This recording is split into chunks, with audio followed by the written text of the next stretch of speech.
भवने में बीती तानी जन्मानि तप चार्जुन तान्यम वेद सर्वाणि न तुम वेद परंतप अजो अपि सन्नो वे आत्मा भूतानाम ईश्वर विसन प्रकृति स्वाम अधिष्ठा संभवत आत्माया यदा यदा हि धर्मस्य ग्लानि भक्ति भारत अभ्युत्थान धर्मस्य तदा आत्मानं सृजाम्यहम् साधूनां विनाशाय च दुष्कृतां धर्म संस्थापनार्थाय संभवामि युगे युगे जन्म कर्म च मे दिव्यम् एवं यो वेत्ति तत्त्वतः त्यक्ता देहं पुनर्जन्म नैति मामेति सो अर्जुन वीतराग भया क्रोधा मनमया मामुपाश्रिता वैभव ज्ञान तपसा पूता मध्वा मागत ये यथा मां प्रपदन्ते तांस्ते भजाम्यहम् मम वर्तानुवर्तन्ते मनुष्या सर्वसाचेषु। तो देखो, अपने अपने विचार सबने आपने प्रकट किए, सबके अंदर ये तो नहीं हो सकता कि सत्संग में कोई जुड़ा और परिवर्तन ना आए। सभी को कई साल से जुड़े हुए पुराने साधक हैं सभी। आत्मा क्या है, शरीर क्या है, परमात्मा क्या है, जीव क्या है, जगत क्या है, ऐसे जो शब्द हैं तो काफी हद तक मुझे नहीं लगता कोई ऐसा जिसको क्लैरिटी ना हो कि आत्मा और शरीर दो अलग अलग हैं।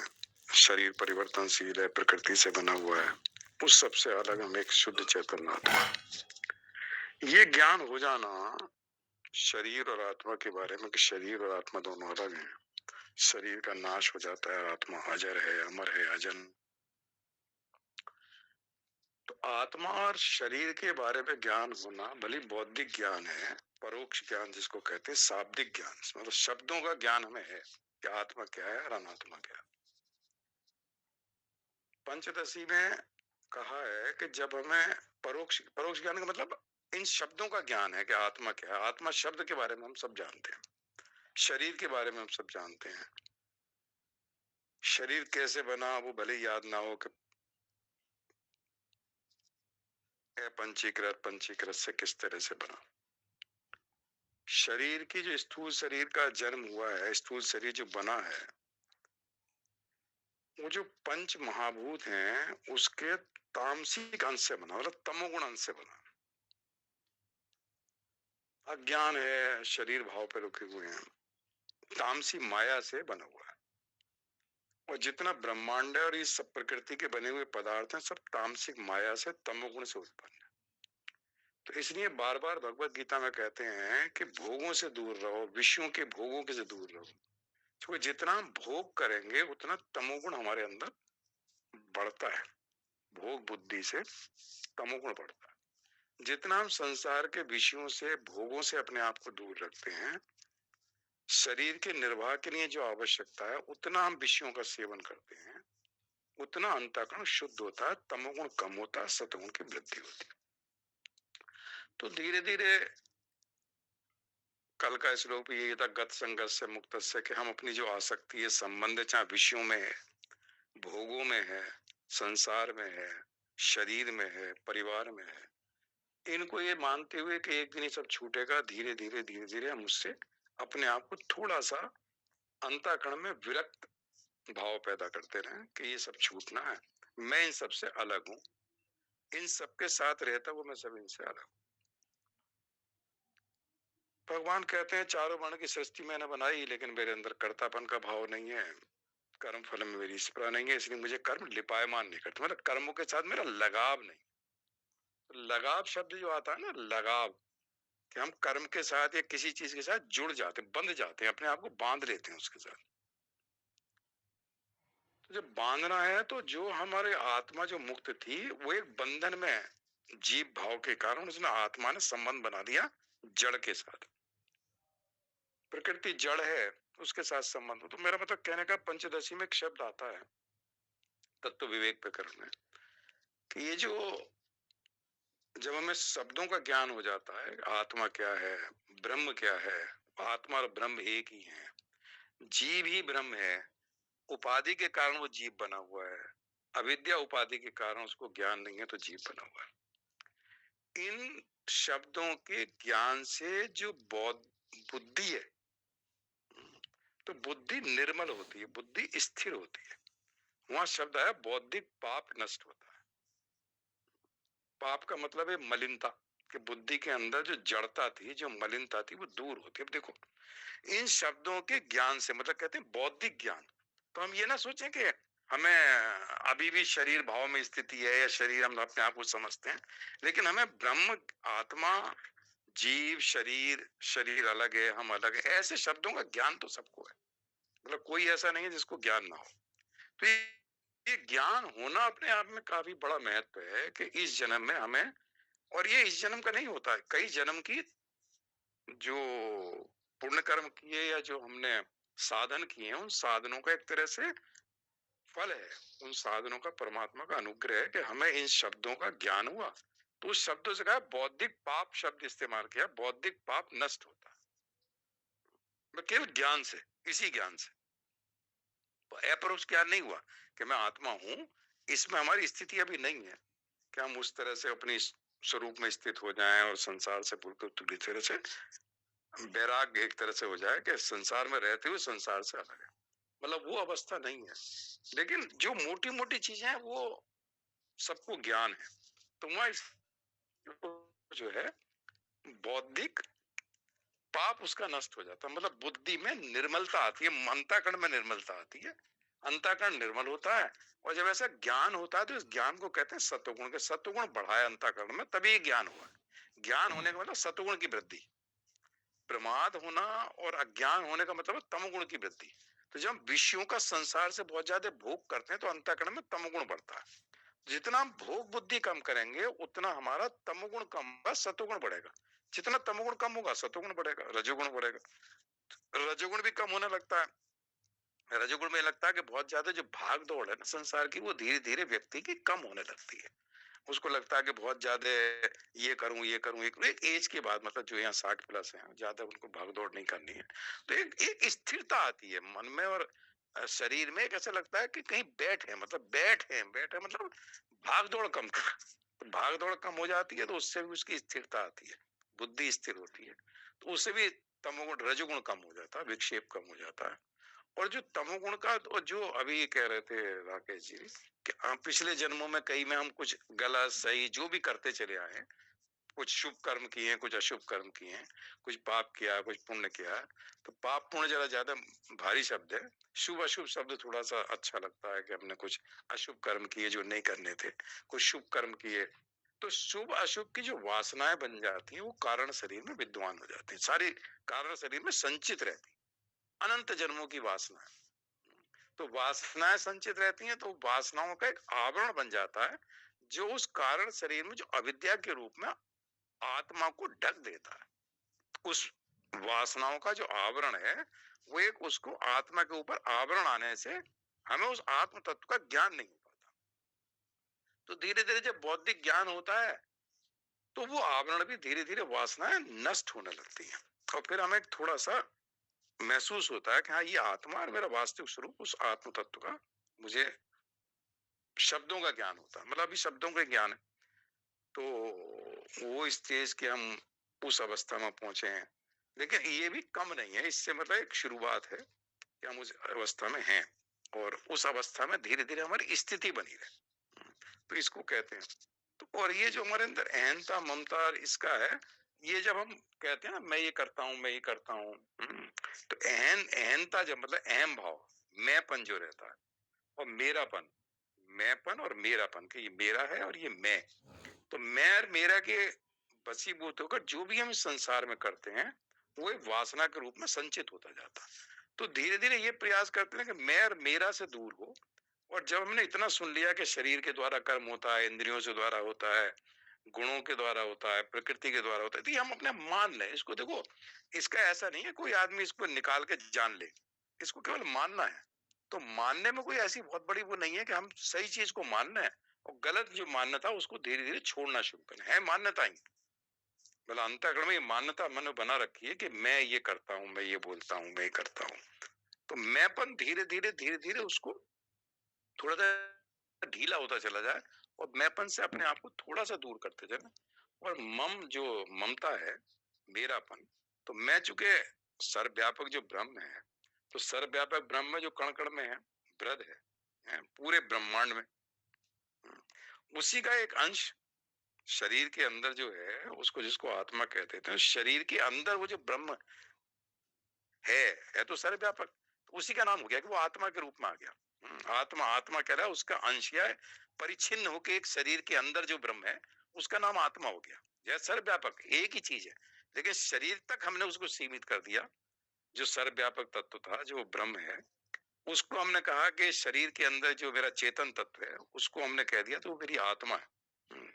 तो आत्मा और ब्रह्म में चूंकि फर्क नहीं है, वो शरीर के अंदर तक सीमित है, परिच्छिन्न हो गया ब्रह्म, उसको आत्मा कह दिया। अदरवाइज वो आत्मा और ब्रह्म में कोई भेद नहीं, वो सर्वव्यापक है। हम अपने आप को शरीर भाव तक समझते हैं कि मेरा चेतन तत्व है, उसकी दृष्टि से एक ऐसा आ जाता, अदरवाइज दोनों में कोई भेद नहीं है और मैं वही मेरा वास्तविक स्वरूप है। तो इसको, इन चीजों को थोड़ा सा, भले ही चाहे ना उसकी गहराई में जाएं, लेकिन मन के अंदर किसी कोने में कहीं इन शब्दों को बैठाए रखें और कभी कभी थोड़ा समय मिला तो उसके बारे में थोड़ा विचार करना है कि भाई ये जो शब्द हैं इनके बारे में कभी चिंतन करा, कभी थोड़ा विचार कर लिया। तो विचार करने से क्या हो जाता है, जो वासनाएं हैं ना, वो पुरानी जो वासनाएं हैं, तो विचार करने से ब्रह्म का विचार करते हैं तो जो अशुभ वासना है वो नष्ट होती है, अंतःकरण शुद्ध होता है, सत्वगुण की वृद्धि होती है केवल विचार मात्र से। क्योंकि विचार से क्या होता है, अंतःकरण में जो भाव बनते हैं, वो भाव जो पुराने जो अशुभ भाव थे उनको दबा देते हैं और शुभ भाव आते हैं तो वो नष्ट हो जाते हैं। ब्रह्म चिंतन से अशुभ वासनाएं नष्ट हो जाती है। तो उसका चिंतन करना, स्वयं चिंतन करना, चूंकि अभी हम श्रवण इंद्रिय से जो शब्द जा रहे हैं अंदर, तो शब्द जा रहे हैं, लेकिन हम चिंतन करते हैं तो अंतःकरण का स्वयं, मतलब मन बुद्धि उसके साथ हमारी लग जाती है। अभी एक ही इंद्रिय लगी हुई है जो श्रवण इंद्रिय है, उसके थ्रू शब्द जा रहे हैं और वो अपना काम जो भी अंदर जाके थोड़ी देर बाद को सो जाएंगे, उठेंगे तो वो शब्द जो है फिर पड़े हैं। तो उनका कभी उन शब्दों का थोड़ा सा मनन या चिंतन या जो भी हम कर सकते हैं उसको थोड़ा देख लें। तो उस तरह से थोड़ा सा जो हम कर रहे हैं, प्रयास कर रहे हैं, इतना अच्छा प्रयास सब लोगों का है। तो ऐसा नहीं, और देखो ये जो प्रयास है, कभी ये ना सोचे कि मेरा प्रयास है या मैं ऐसा कर रहा हूँ, इसमें फिर मैंपन आ जाएगा, फिर अहंता आ जाएगी। तो ये सोचे कि ईश्वर का अनुग्रह है, ईश्वर की कृपा है, मेरे पुण्य जन्म, पिछले जन्मों का पुण्य भी ना समझे, फिर मेरापन आ जाएगा। तो ये सोचेगा जो कुछ है ईश्वर का एक तरह से अनुग्रह, ईश्वर की कृपा है, और उसी कृपा से जो मैं, मतलब हम जो कर रहे हैं तो ईश्वर की बिना कृपा के नहीं हो सकता, और हम इस सही रास्ते पर लगे हुए हैं। बाकी ईश्वर का अनुग्रह रहता है जो हमको इस लाइन को पार कर देता है। तो उस तरह थोड़ा सा चिंतन मनन अपना करते रहे। इसका भगवत गीता के ऊपर चलता ही रहता, मोक्ष शास्त्र है।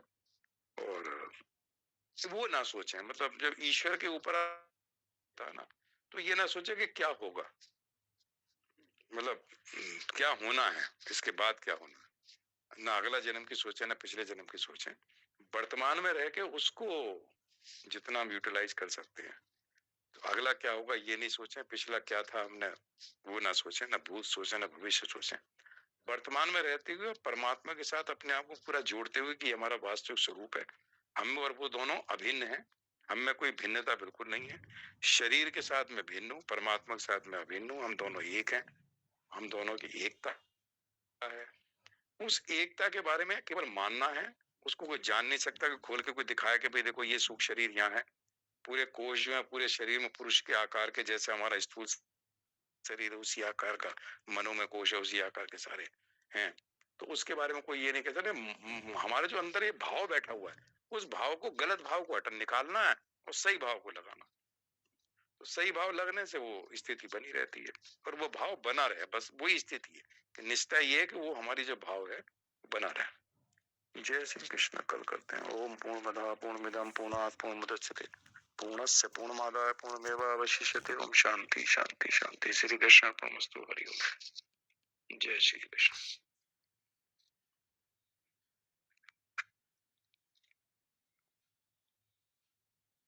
ललिता माता जी भजन सुनाओगी? हरिओम।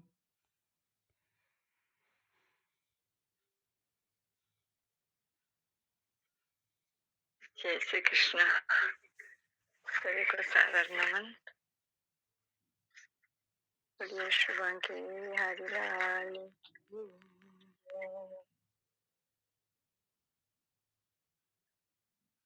बलि जाऊं सदा इन चरणन पे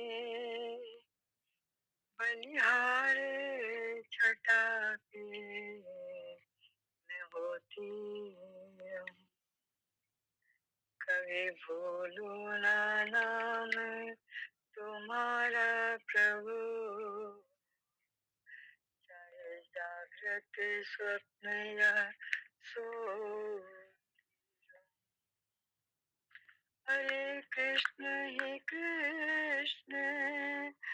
पुकारा करूं, मुख आंसुओं से धोती रहूं। गजराज तुम्हारे वियोग में मैं बस यूं ही निरंतर रोती रहूं। बस यूं ही निरंतर रोती। आप क्या जानो ये शाम सुंदर, कैसे तुम बिन जिए जा रहे। मिलने की उम्मीद लेकर गम के आंसू पिए जा रहे। क्या जानो ये शाम सुंदर, ये जुदाई सहेंगे शाम कब तक, इन दर्शन रहेंगे शाम कब तक। दुनिया से हो गए हैं बेगाने, तेरा नाम लिए जा रहे हैं। क्या जानो ये शाम सुंदर, शाम सुंदर कहाँ खो गए हो। इतने बेदर्द क्यों हो गए हो। आपकी बेवफाई के सदी के लोग ताने दे जा रहे। क्या जानो ये शाम सुंदर, याद आती है आती रहेगी। याद तेरी सताती रहेगी। याद आती है ये कन्हैया।